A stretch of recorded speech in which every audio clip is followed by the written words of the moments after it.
The fourth part of darkness. What happened to you? Wendell whispered when Harvey reached the bottom of the lawn. I thought we were at mid we were I thought we were meeting at midnight. I got waylaid, Harvey said. He'd intended to tell Wendell what had just transpired, but his friend was obviously nervous enough without being told about Lulu's fate. Harvey slipped the three survivors of the Ark into his pocket and resolved only to speak of the encounter when he and Wendell were safely away from the terrible place. Just one thing stood between them and that ambition: the wall of mist. Now, as ever, it seemed innocent enough, but that was an illusion, of course, like so many things in Mr. Hood's kingdom. We have to be very organized about this, Harvey said to Wendell. Once we're in the wall, we lose our sense of direction. So we have to be sure we keep walking in a straight line and not let the mist turn us around. How do we do that? Wendell said. I think one of us should go in first, and the other one keep hold of his hand. Me? said Wendell. Me, said Wendell eagerly. I want to be first. No problem. Then I'll keep my back to the house and keep guiding you. Who knows? Maybe the wall's so thin you'll just be able to pull me through. We can hope, Wendell said. Are you ready? Harvey asked, extending his hand. Wendell took it. Whenever you are, he said. Then let's get out of here. Wendell nodded and stepped into the mist. Instantly, Harvey felt his grip tighten. Don't let go, Wendell said, his voice already remote, although he was just a pace away. Just keep walking, Harvey said, as they reached arm's length. Any sign of... Before he could finish his question, a noise from the house behind him sealed his lips. He glanced back. The door was open, and a light was burning in the hall, throwing into silhouette the figure rushing down the porch steps. It was Mrs. Griffin. The noise he'd heard was not from her lips, however. Nothing human could make such a din. He saw Mrs. Griffin glance up towards the roof as she hurried down the lawn, and following her gaze, saw the noisemaker rising against the stars. He knew its name, even though he couldn't see its face. Hood had 4 servants. He'd only met 3, Rictus, Jive, and Mar. Here was the 4th, Karna, the tooth stealer. Karna the devourer. Karna the beast Mrs. Griffin had hoped Harvey would never meet. Back to the house, child, Mrs. Griffin yelled as the din of the vast wings filled the air. Quickly, quickly. Harvey pulled on Wendell's arm, yelling to him as he did so. But Wendell had a whiff of freedom in his nostrils and wasn't about to give it up. What are you waiting for? Mrs. Griffin yelled. Get away from there, or it'll take off your head. Harvey glanced up at the swooping beast and knew this was no lie. Karna's jaws were wide enough to snap him in half in a single bite, but he couldn't leave Wendell in the mist. They'd begun this adventure together, and that was how they would finish it, dead or alive. He had no choice but to step into the mist himself and hope that Wendell had snatched a glimpse of the world outside and could pull him through to the street.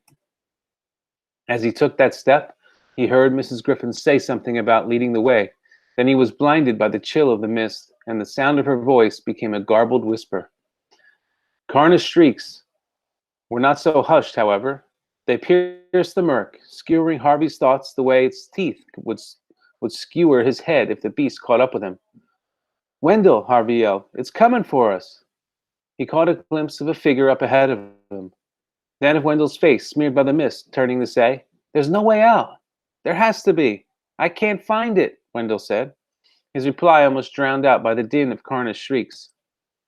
Harvey glanced back the way he'd come, more afraid to know how close the creature was than to see it, however terrifying the sight.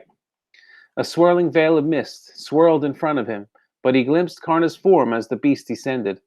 It was the most monstrous of the brood. Its skin rotted and stretched over barbed and polished bone, its throat a nest of snaky tongues, its jaw set with hundreds of teeth. This is the end, Harvey thought. I've only been alive 10 years and 5 months, and I'm going to have my head bitten off. Then, from the corner of his eye, a strange sight.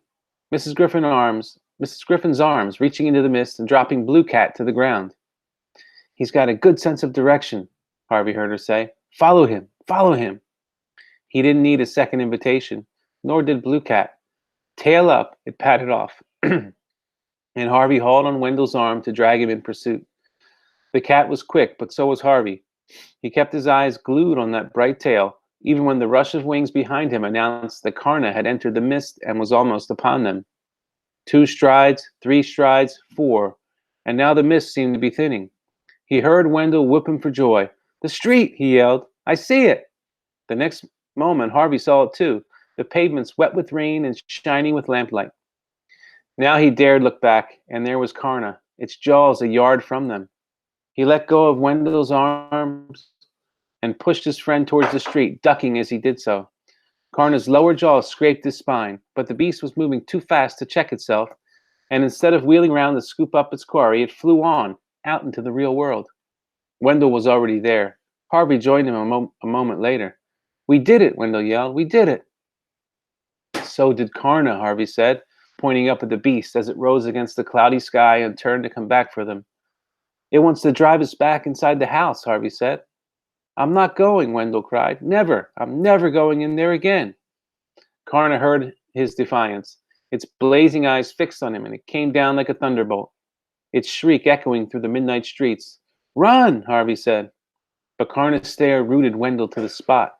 Harvey grabbed hold of him and was about to make a run for it when he heard the beast's cry change.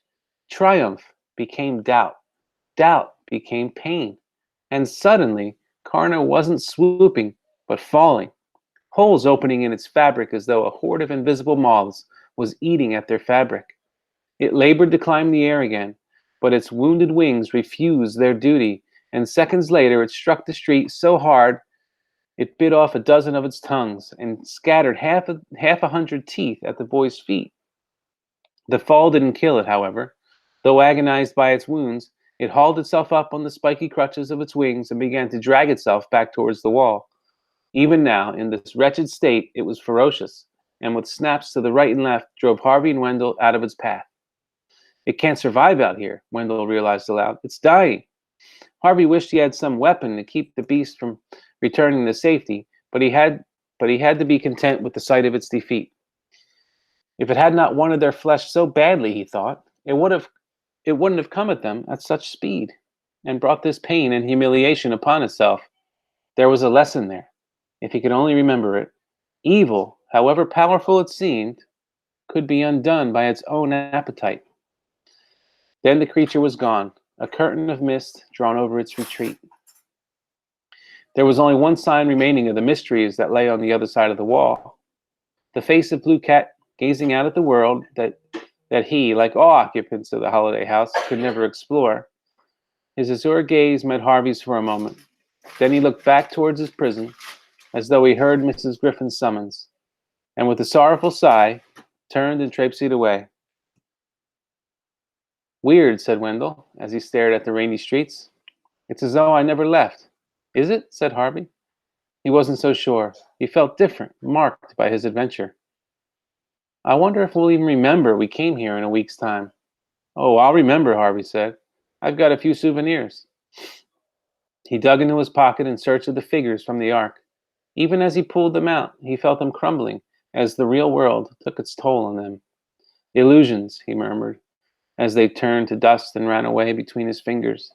"Who cares?" said Wendell. "It's time to go home, and that's no illusion." Okay, and here's our drawing from the author at the end of the chapter. And as you know, these kind of preview what's coming.